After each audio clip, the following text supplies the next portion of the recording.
네, 안녕하십니까. 시청자 여러분, 돈 되는 부동산 함주원입니다.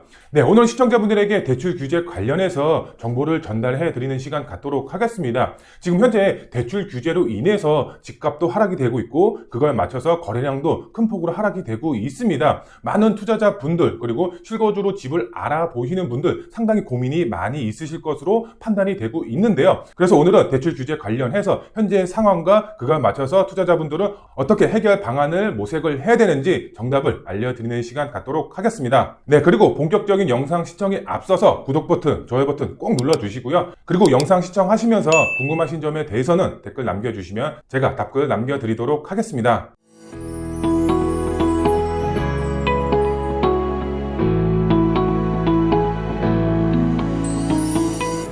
이제 서민들 주거 사다리도 막자 전세 정책 대출 규제하면 이렇게 나와 있습니다.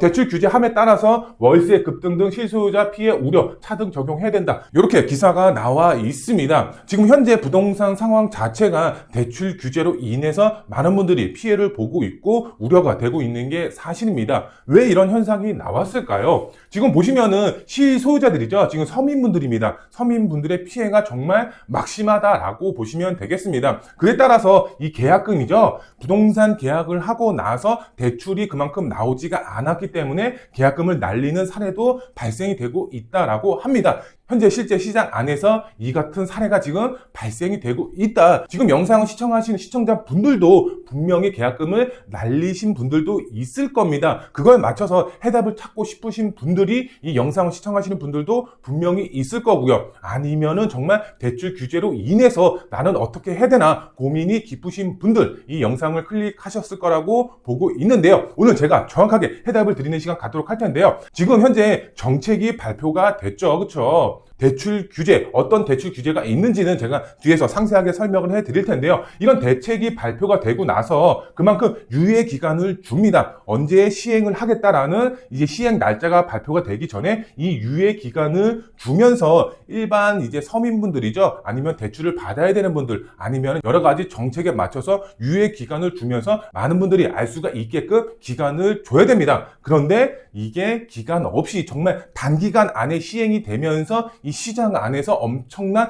파급 효과가 발생이 됐습니다. 이 파급 효과라는 것은 말 그대로 안 좋은 쪽으로 파급 효과가 나타난 거겠죠. 그만큼 정책에 맞춰서 알 수가 있는 기간이 그만큼 짧았기 때문에 시장의 파급 효과가 상당했다라고 보시면 될 것 같은데요. 그래서 그만큼 신뢰를 얻지 못했기 때문에 이런 규제 정책은 솔직하게 길게 못 간다라고 보시면 되겠는데요. 근데 길게 못 가더라도 어떻게 되겠죠? 시장 안의 영향은 그만큼 충분히 줄 수가 있습니다. 그만큼 규제를 하기 때문에 많은 분들이 그만큼 심리적인 동요 현상이 일어나기 때문에 시장에는 어느 정도 영향은 줄 수는 있습니다. 그렇기 때문에 우리는 이 시장이 어떻게 흘러가는지에 따라서 그만큼 준비를 하고 대응 전략을 모색을 하셔야 된다라고 보시면 될 것 같은데요. 그래서 오늘은 이 시장 흐름이 어떻게 흘러가고 나는 어떻게 상황에 맞춰서 대응을 해야 되는지 오늘 정확하게 답변 드리도록 하겠습니다. 네, 오늘 강의는 첫 번째로 봤을 때 이 오락가락하는 대출 규제, 어떤 대출이 지금 시행이 되고 있고 시장 안에서는 어떻게 흘러가고 있는지 첫 번째로 알아보도록 하겠고요. 두 번째로 봤을 때 이 가계부채가 늘어나고 있습니다. 대출을 많은 분들이 받고 있기 때문에 이 가계부채가 정말로 크게 늘어났다라고 합니다. 그래서 이 정부에서 이 가계부채를 줄이기 위해서 대출 규제를 하고 있는데 이 대출 규제가 서민분들이죠. 서민분들을 때려잡고 있다라고 보시면 될 것 같은데요. 제가 두 번째로 소식을 알려드리도록 하겠고요. 마지막 세 번째로 봤을 때 이런 대출 규제로 인해서 지금 위기가 발생이 됐는데 이 위기 자체가 기회로 작용을 할 수가 있습니다. 그만큼 해결 방안을 잘 모색을 하시면 될 것 같은데요. 해결 방안 제가 상세하게 알려드리도록 하겠습니다. 오른쪽 화면에 이제 보도 자료가 나와 있는데요. 보도 자료를 제가 간략하게 설명을 해드리면 이 박상웅 이제 국토부 장관이죠. 디딤돌 대출 규제로 혼선과 불편들여 송구하다 디딤돌 대출 규제를 시행을 하겠다라고 발표를 했고 5일 안에 그것도 알 기간이 충분치가 않은 기간만큼 지금 유예 기간을 주고 그 다음에 시행을 하겠다라고 하면서 시장 안에 엄청난 반발이 일어났습니다. 그래서 시장에 너무 반발이 크기 때문에 국토부 장관이 이것을 잠정 유예를 시켰습니다. 그러고 나서 다시 이것을 종합을 해서 정말 시장 안에 알맞게 대출 규제를 다시 만들어서 발표를 하겠다. 이렇게 답변을 한 이제 상황이라고 보시면 될 것 같은데요. 그만큼 정말 주먹구구식 지금 가계부채를 줄여야 되는 되는 것만 신경 쓰고 시장 상황이 어떻게 흘러갈지 예상하지 못하고 그냥 단편적으로만 지금 대출 규제를 내놓았기 때문에 이런 상황이 발생이 됐다라고 보시면 될 것 같은데요. 시청자분들도 알고 계실 겁니다. 정부 자체가 지금까지의 규제 정책이 나왔을 때 유예 기간을 충분히 줍니다. 그쵸? 내가 알 수가 있는 기간만큼 많은 분들이 이것을 접해서 이때 이런 규제가 시행이 되는구나 알 수가 있어야 되는데 요번 것은 알 수가 없었습니다. 5일밖에 안 됐었습니다. 5일 안에 정말 전 국민이 알면 다행인데 전 국민이 알까요? 정말 뉴스 기사를 정말 매일 찾아보지 않는 이상은 알 수가 없습니다. 그렇기 때문에 이렇게 반발이 심했다라고 보시면 될 것 같은데요. 현재 지금 대출 규제 이제 현황을 한번 보게 되면은 그 전에 이제 시행했던 거지만 조건부 전세자금 대출을 중단을 했죠. 그래서 많은 분들이 전세로 해서 갭 투자가 불가능하게끔 만들었다라고 보시면 될 것 같은데 그거에 맞춰서 추가적인 대출 규제도 이 안에 이제 속해 있고요. 근데 발표일을 보게 되면은 8월 21일 날 발표를 했고 그 다음에 시행은 8월 26일 날 시행을 했습니다. 이거 자체도 5일밖에 유예 기간을 안 줬지만 이 조건부 전세자금 대출 중단 같은 경우는 은행에서 자발적으로 규제를 했던 상황입니다. 그래서 은행별로 대출 규제가 들어가는 은행이 있고 아닌 은행이 있었습니다. 대출을 받고 싶으신 분들의 경우는 은행 갈아타기를 하면은 대출을 받을 수가 있던 상황이었습니다. 어느 정도는 피해 갈 수가 있었던 거겠죠. 그리고 두 번째로 봤을 때 이제 스트레스 DSR이죠. 그쵸? 발표 같은 경우는 23년도 12월 달에 했고 시행 같은 경우는 24년도 2월에 1차 스트레스 DSR이 시행이 됐고 요번에 이제 2차가 9월 달에 이제 시행이 된 부분이죠. 그쵸? 네, 그리고 세 번째로 봤을 때 이 디딤돌 대출 규제죠. 이게 지금 파장이 가장 크다라고 보시면 될 것 같은데요. 발표가 10월 16일 날 했는데 시행 자체가 10월 21일 날 시행이 된 겁니다. 정말 알 기간이 없었던 거겠죠. 그쵸? 그래서 엄청난 파장이 일어났고 이것을 적용 시기를 유예시켰다, 잠정 유예를 시켰다라고 보시면 되겠습니다. 근데 반대로 자산이 많은 분들 아니면은 정말 소득이 높은 분들의 경우는 규제의 영향을 안 받겠죠. 솔직히 이제 내 자산이 200억, 300억이 있다. 그럼 대출을 받을까요? 정말 10억, 20억 아파트도 대출 없이 그냥 떡하니 살 수가 있겠죠. 소득이 몇 억씩 됩니다. 자영업자로서 한 달에 내가 몇 억씩 벌어. 그러면은 대출 받을 필요가 없겠죠. 몇십억 아파트 대출 없이도 살 수가 있을 겁니다. 이런 분들의 경우는 이렇게 대출 규제를 한다라고 하더라도 규제 영향이 없겠죠. 그쵸? 근데 이 소득이 적으신 분들, 저소득자분들, 그만큼 실소유자로서 내가 주택을 마련을 해서 거기에 내 거주를 해야 되는 실거주자분들, 이런 분들의 피해가 정말 막심하다라고 보시면 되겠습니다. 지금 현재에도 피해를 보고 있는 분들이 상당히 많다. 우리가 이걸 맞춰서 예를 한번 들어보도록 할까요? 우리가 이 대출 규제가 없었을 때 기존의 대출을 받는다라고 가정을 한번 해보면은 예를 들어서 매매가가 5억짜리 주택이 있다라고 가정을 한번 해보도록 하겠습니다. 세계 최초로 대출을 받는다라고 했을 때 LTV 80%까지 나오죠. 그러면은 대출 금액은 얼마죠? 4억이죠. 그쵸? 4억까지의 대출이 나옵니다. 근데 여기에 개인의 가상금리에 맞춰서 이 4억보다는 조금 떨어지겠죠. 근데 대부분 이렇게 4억 언저리까지는 대출 금액이 나온다라고 보시면 되겠습니다. 이런 대출 규제가 없었을 때 그러면 반대로 이 대출 규제의 영향을 받고 나서 똑같은 금액을 대출을 받는다라고 했을 때 금액이 변하겠죠. 그럼 어떻게 변하는지 한번 알아보면은 지금 변경이 됐을 때 똑같이 매매 금액 5억짜리를 LTV 70%가 적용이 됩니다. 그 전까지는 80%였지만 지금 이 대출 규제가 적용이 된다라고 했을 때는 70%, 10%가 떨어지고요. 금액 자체로 봤을 때는 3억 5천만 원의 대출 금액이 나옵니다. 근데 여기에 플러스해서 방공제가 실시가 되면서 서울시 기준으로 5억 5천만 원의 방공제 금액이 마이너스가 들어갑니다. 그러면은 금액으로 봤을 때 2억 9천5백만 원까지 뚝 떨어집니다. 근데 여기에 지금 대출 규제가 들어가는 게 스트레스 DSR이죠. 그쵸? 스트레스 DSR 2단계가 적용이 된다라고 했을 때는 여기에 추가적으로 하락이 되고 여기에 개인 가상금리까지 하락이 된다라고 했을 때는 2억 9천5백이 아니라 여기서 더 떨어진다라고 보시면 되겠습니다. 일반 서민분들이 내 집을 마련을 할 때 정말 100% 내 돈 주고 주택을 구입하시는 분들이 몇 프로나 될까요? 제가 앞서서 말씀을 드렸지만 자산이 많으신 분들, 정말 소득이 높은 분들 아니고서야 일반 서민분들의 경우는 정말 100% 대출을 받고서 내 집 마련을 한다라고 보시면 되겠습니다. 예전에는 대출 받는다라고 하면은 조금 안 좋은 인식이 있었지만 요즘에는 대출 금액을 많이 받을 수가 있다라고 하면은 그만큼 능력이 있구나, 이렇게 이제 생각하는 시대로 변했습니다. 그런데 지금 이렇게 대출 규제가 들어가면서 이 금액 자체도 정말 떨어지기 때문에 일반 서민분들의 내 집 마련 꿈이 그만큼 줄어들 수밖에 없다. 이렇게 보시면 될 것 같습니다. 지금 실제 시장 안에서 이런 사례도 있었습니다. 보시면은 계약서죠. 계약서를 이렇게 작성을 했는데 잔금일에 변경된 금액 나오면은 큰일 나겠죠. 그쵸? 매매가 5억짜리를 4억이 나온다라고 해서 계약을 떡하니 했는데 4억이 막상 안 나오면 어떻게 되겠죠? 그만큼 내가 필요한 자금이 그만큼 늘어날 수밖에 없겠죠. 그러면은 필요한 자금이 없기 때문에 우리는 어떻게 해야 되죠? 계약을 취소를 해야 되겠죠. 계약을 취소를 하면 어떻게 되겠죠? 계약을 취소를 하면 계약금 날릴 수밖에 없겠죠. 그쵸? 근데 그대로 진행하면은 돈이 모자르고 이런 현실이 지금 시장 안에서 만들어졌다라고 합니다. 그렇기 때문에 시장 안에 이렇게 반발이 크게 일어났다라고 보시면 되겠습니다. 한 건, 두 건이면 상관이 없겠죠. 그런데 이 부동산 시장 안에 한 건, 두 건만 일어나나요? 정말 몇백, 몇천 건이 발생이 되다 보니까 파장이 정말 일파만파 퍼졌다. 이렇게 이제 보시면 되겠습니다. 우리나라 인구수가 5천만이 조금 넘어가죠. 그렇죠? 그런데 여기 무주택자 분들이 40%가 넘어갑니다. 그만큼 주택이 없으신 분들이 상당히 많이 있습니다. 이런 분들이 내 집 마련 꿈을 위해서 저축하고 정말 쓸 거 안 쓰면서 모아서 정말 대출을 정말 영끌로 해서 내 집 마련을 하려고 하는데 이렇게 대출 규제를 한다? 정말 안타까운 현실이죠. 그만큼 대출을 받을 수가 없기 때문에. 그런데 시청자분들 그렇게 두려워하실 필요가 없습니다. 한번 알아보면은 가계부채가 늘어나니까 서민을 때려잡겠다라고 하는 게 바로 지금 정부의 취지 목적이라고 보시면 되겠는데요. 우선 목적은 이겁니다. 시중은행들의 가계부채가 정말 급상승을 했기 때문에 가계부채를 줄이기 위해서 이렇게 대출 규제를 하는 게 목적이겠죠. 지금 보시면은 이 가계대출이라고 나와 있죠. 지금 2023년도 12월 말이죠. 이제 작년 말쯤 되겠네요. 그렇죠? 보시면은 692조 이렇게 나와 있습니다. 근데 올해 9월 말에 730조가 넘어가고 있습니다. 증가 퍼센테이지로만 봤을 때 5.6%가 늘어났다라고 합니다. 5.6%면 정말 엄청나게 늘어난 거겠죠. 그렇죠? 그러면은 이 5.6%가 왜 늘어났느냐? 이 팩트를 체크를 해야 되는데 지금 이 팩트를 체크하기보다는 지금 국토부 장관이라든가 정부 자체에서 어떻게 생각을 하느냐, 지금 이렇게 생각을 한다라고 합니다.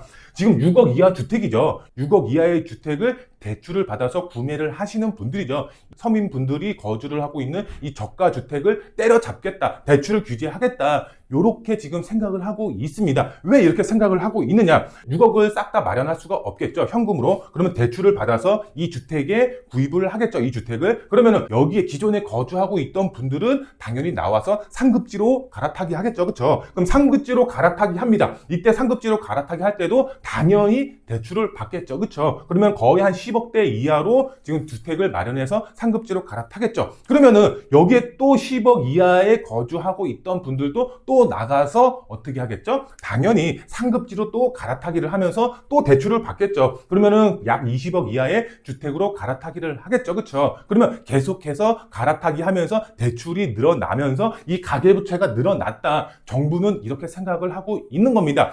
그런데 중요한 것은 이겁니다. 6억 이하의 주택, 6억 이하의 주택, 이겁니다. 첫 시발점이 6억 이하의 주택이니까 이 6억 이하의 시발점, 이것을 없애겠다. 이것만 때려잡으면 갈아타기도 지금 없어질 것이다. 그만큼 대출을 받는 사람들이 적어지니까 가계부채가 줄어들겠지. 이렇게 생각을 하고 있는 겁니다. 제가 봤을 때는 정말 어이가 없는 생각이지 않나, 이렇게 생각이 되고 있습니다.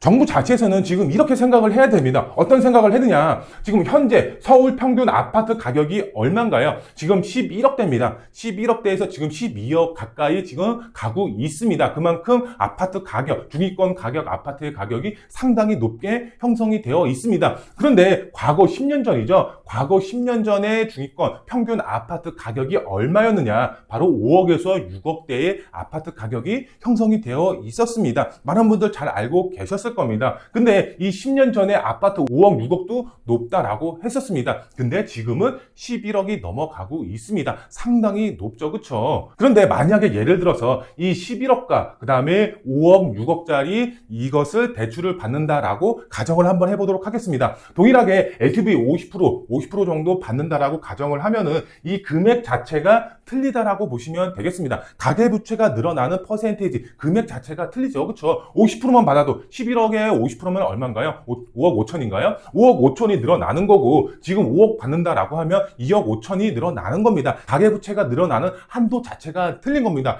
과거하고 지금 현재하고 똑같이 생각을 하면 안 되는 겁니다. 인플레이션이 괜히 인플레이션인가요? 돈의 가치가 하락이 되면서 지가가 상승이 되는 이게 인플레이션인데 지금 이것을 생각을 못하고 있는 정부라고 보시면 될 것 같은데요. 서울시 기준으로 봤을 때 6억 이하의 아파트 찾을 수가 있나요? 제가 봤을 때는 지금 현재 저도 6억 이하의 아파트 서울시장 안에서 찾기 오히려 더 힘들다라고 보시면 되겠습니다. 경기도 안에서도 정말 외곽에 분포가 되어 있다. 이렇게 보시면 되겠습니다. 이런 대출 규제 사항 같은 경우도 이 문재인 정부죠. 문재인 정부 때도 없었던 대출 규제라고 보시면 되겠습니다. 문재인 정부 때 대출 규제가 없었느냐? 그것은 아니었습니다. 대출 규제 당연히 있었습니다. 그런데 문재인 정부 때는 이 취약 계층이라든가 이 서민이 타겟이 된 적이 단 한 건도 없었습니다. 자산가들, 주택 가격이 높으신 분들 아니면 지역적으로 이렇게 대출 규제가 들어갔을 지언정 서민을 타겟으로 해서 취약 계층으로 해서 대출 규제를 한 적은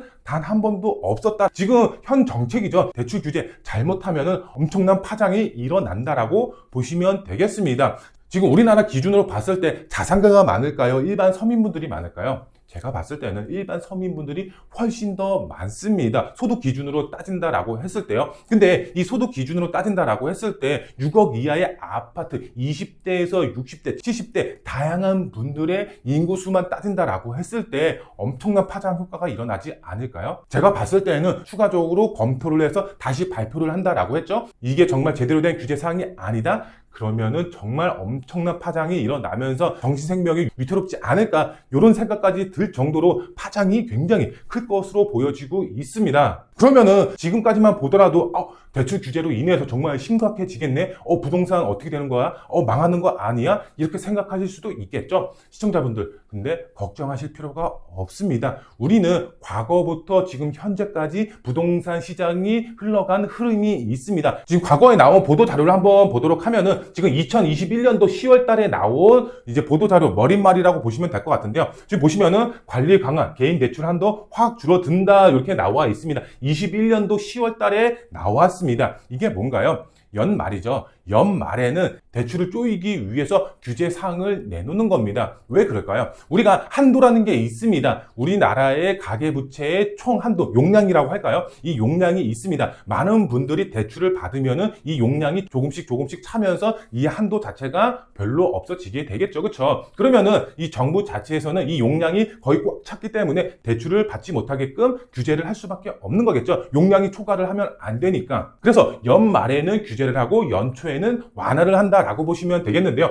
지금 21년도 10월 달에 규제를 했습니다. 지금 22년도 10월 달에 보게 되면은 금리 인상, 대출 규제 여파, 은행권 가계대출 감소세 이렇게 나와 있습니다. 대출을 규제를 하니까 지금 감소세가 나왔다. 이렇게 나와 있는 거고요. 지금 23년도 1월 달에 나온 뉴스 기사입니다. 보시면은 은행들 1분기 가계 기업 대출 모두 문턱 낮춘다. 이렇게 나와 있습니다. 지금 문턱 낮춘다. 대출을 풀어준다. 왜? 지금 대출 한도가 리셋이 된 겁니다. 연말 1월 1일 때 우리가 리셋이 됩니다. 가계부채 자체가. 그렇기 때문에 이 연초에는 또 완화를 해주고, 근데 23년도 9월달 보면은 돈 못 빌릴라 한 달 새 1.5조 늘었다. 가계대출 규제의 역설 이렇게 나와 있습니다. 많은 분들 또 대출을 받으니까 규제를 하는 겁니다. 지금 24년도 지금 몇 월인가요? 연말이죠. 그쵸? 지금 또 대출을 많이 받으니까 대출을 규제를 하는 겁니다. 그럼 25년이 된다라고 했을 때는 어떻게 될까요? 리셋이 되는 겁니다. 리셋이 되기 때문에 또 대출을 또 완화를 해줄 가능성이 제가 봤을 때는 거의 99%다라고 보시면 되겠습니다. 은행도 먹고 살아야죠. 그렇죠? 그러면 영업도 해야 되고 대출을 받게끔 유도를 해야 되는 게 바로 은행입니다. 은행도 기업입니다. 공기업이 아닙니다. 정부가 아닙니다. 그만큼 수익을 내야 되는 게 바로 또 은행이라고 보시면 되겠습니다.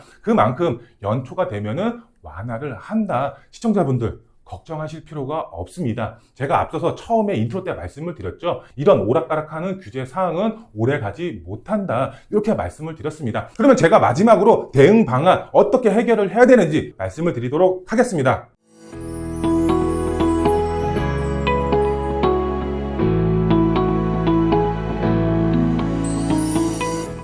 본격적으로 우리가 대출 규제가 시작이 되면은 전월세가 상승이 된다라고 보시면 되겠습니다. 왜 전월세가 상승이 되나요? 그만큼 대출을 받아서 집에 들어가야 되는데 대출 한도가 안 나오니까 우리는 조금 더 저렴한 전세로 들어가거나 전세에 또 대출이 안 나오면은 월세로 들어가는 수요가 당연히 늘어날 수밖에 없겠죠. 수요가 늘어나면은 당연히 전월세 가격이 상승이 될 수밖에 없겠죠. 우리 가격은 무조건 수급의 원리로 이루어집니다. 그만큼 대출 규제가 시작이 되면 당연히 전월세가 상승이 된다는 것은 기본적으로 우리는 알고 있어야 된다. 근데 이것을 알아야 됩니다. 매매가는 미래의 가치입니다. 그렇죠? 매매 가격은 미래의 가치가 지금 반영이 된 게 현재의 매매 가격이 형성이 되어 있는 거고요. 그 다음에 전월세죠. 전월세는 현재의 가치가 반영이 되어 있는 금액입니다. 주변 인프라, 교통시설 이런 게 지금 현재의 가치가 반영이 되어 있기 때문에 이 정도의 가치가 여기는 요 정도다. 이렇게 매겨진 게 바로 전월세의 가격이다라고 보시면 되겠습니다. 그러면은 제가 말씀을 드렸죠. 전월세가 상승이 된다라고 하면은 현재의 가치가 상승이 되는 거겠죠. 그렇죠? 그러면은 현재의 가치가 상승이 되면은 어떻게 되겠죠? 바로 미래의 가치가 동반 상승이 될 수밖에 없다라고 보시면 되겠죠. 그렇죠? 상식적으로 봤을 때 현재의 가치가 상승이 돼? 그러면은 미래 가치도 덩달아 상승이 될 수밖에 없겠죠. 이게 무슨 말이야? 지금 대출 규제가 시작이 되면은 어떻게 된다? 지금 당장 자체는 시장 움직임 자체가 규제로 인해서 매매가도 떨어지고 그 다음에 덩달아서 거래량도 줄어들고 이렇게 생각하실 수도 있습니다. 하지만 여기서 하나 더 생각을 한다라고 했을 때는 단기적인 시선이 아니라 장기적인 시선으로 봤을 때는 바로 매매가 상승으로 이루어진다. 우리는 이렇게 생각을 하시고 접근을 하셔야 됩니다. 그런데 제가 봤을 때는 이 대출 규제로 인해서만 매매가만 상승될 것으로 보여지진 않습니다. 바로 공급 부족이죠. 이 공급 부족 자체가 역대급으로 나온다라고 보시면 되겠습니다. 많은 전문가들이 얘기를 하고 저 역시도 노래를 불렀습니다. 역대급 공급 부족이다 설명을 해드렸습니다. 지금까지. 근데 여기 플러스해서 또 금리까지 인하를 합니다. 그쵸? 지금 미국도 금리 인하를 할 것으로 보여지고 있고 우리나라 역시도 그거에 맞춰서 금리 인하가 예정이 되어 있습니다. 이것은 100%입니다. 팩트입니다. 100% 금리 인하가 이루어지면 어떻게 되겠죠? 시장 자체는 당연히 수요가 늘어날 수밖에 없겠죠. 그쵸? 그만큼 수요가 늘어나면은 집가는 올라가고 금리가 인하가 되면서 수요가 많아지고 근데 공급은 또 부족해. 가격 어떻게 될까요? 시청자분들. 당연히 정말 제가 봤을 때는 가격이 급등할 수밖에 없는 그런 상황이 앞으로 몇 년 안에 나온다. 지금 28년이죠. 28년도에 공급 물량 지금 그래프 보신 적 있나요? 정말 제로다. 이렇게 이제 생각을 하시고 접근을 하셔야 된다. 이렇게 이제 보시면 될 것 같고요. 그 다음에 제가 말씀을 드리고 싶은 것은 아파트로, 난 곧 죽어도 아파트 들어가야 되겠다. 이렇게 생각하시는 분들의 경우는 실소유자죠. 실소유자 분들이 지금 아파트, 내가 실거주로 집을 알아봐야 되겠다. 이런 분들의 경우는 지금 올해는 넘기고 집을 알아봐야 됩니다. 대출 규제로 인해서 그만큼 한도가 줄어드는 것은 어쩔 수가 없습니다. 그렇기 때문에 올해는 무조건 넘기고 내년에 눈치 싸움을 해서 접근을 하셔라. 그런데 구축으로 넘어간다? 재건축 아파트로 들어간다라고 하면은 몬테크로 들어간다라고 하면은 저는 적극적으로 이제 추천을 드릴 수가 있지만 조금 이건 재건축도 아니고 신축도 아니고 애매한 아파트로 들어간다? 그럼 저는 적극적으로 반대를 할 수밖에 없습니다. 신축 품귀 현상이 나타나는 게 바로 28년도부터 신축 품귀 현상이 나타납니다. 그렇기 때문에 집을 알아보시는 분들의 경우는 신축급으로 집을 알아보셔라. 이렇게 이제 설명을 드릴 수가 있겠고요. 그리고 금리 인하가 분명히 100% 나온다라고 보시면 될 것 같습니다. 집가는 무조건 상승이 될 수밖에 없는 그런 상황이다라고 보시면 될 것 같고요. 그 다음에 대출 규제는 완화를 할 수밖에 없습니다. 장기간 끌고 갈 수가 없습니다. 그렇기 때문에 25년도에는 가계부채가 리셋이 되면서 우리는 추가적으로 대출을 받을 수가 있는 한도가 늘어날 것이다. 너무 걱정하지 마셔라. 이렇게 이제 설명을 드릴 수가 있겠고요. 그 다음에 지금 비아파트죠. 비아파트로 접근을 생각하시는 분들, 나는 투자를 해야 되겠다. 나는 실거주로 지금 아파트에 거주를 하고 있고 지금 대출 규제로 인해서 투자를 해야 돼 말아야 돼. 이렇게 망설이시는 분들이 분명히 있으실 겁니다. 이런 분들의 경우는 빌라나 아니면은 오피스텔로 접근을 하시면 됩니다. 근데 빌라 자체에서도 그냥 일반 빌라가 아니라 재개발 예정지죠. 재개발 예정지에 소액으로 접근을 하셔야 된다라고 있다라고 보시면 되겠습니다. 지금 다양한 혜택들이 이 빌라에 몰려 있습니다. 투자자의 입장으로만 봤을 때 정말 이렇게까지 지금 혜택을 준다고? 이렇게 생각이 될 정도로 다양한 혜택이 지금 빌라에 몰려 있다. 이렇게 이제 보시면 될 것 같고요. 그 다음에 이 오피스텔이죠. 오피스텔도 앞으로 이제 곽광을 받을 수가 있습니다. 정말 월세 수요 자체가 증가가 될 수밖에 없겠죠. 제가 앞서서 말씀을 드렸죠. 전월세 상승이 된다라고 말씀을 드렸습니다. 그만큼 오피스텔의 수요 자체도 굉장히 투자 수요가 늘어날 수가 있다. 안정적인 고정 수입을 만들 수가 있는 게 또 오피스텔 투자이죠. 그렇죠? 그래서 제가 말씀을 드리고 싶은 것은 이 비아파트 중에 빌라의 재개발 투자나 아니면 오피스텔의 안정적인 월세 수익을 생각을 하시고 접근을 하시면 된다. 이렇게 이제 말씀을 드릴 수가 있겠습니다. 네, 오늘은 시청자분들에게 대출 규제 상황과 현황이 어떻게 돌아가고 있고 부동산 시장이 어떻게 흘러가는지에 대해서 설명을 해드렸습니다. 결론적으로 말씀을 드리면 너무 걱정하실 필요가 없다. 요게 이제 팩트다라고 보시면 될 것 같고요. 그거에 맞춰서 실소유자분들, 그 다음에 투자를 계획하시는 분들의 경우는 저희 사무실 언제든지 전화 열려 있기 때문에 투자 상담 및 개인 궁금하신 점에 대해서 언제든지 상담 신청하시면 될 것 같고요. 네, 오늘 영상은 여기서 마무리해 드리고요. 다음 영상에 더 알찬 정보로 찾아뵙도록 하겠습니다. 감사합니다.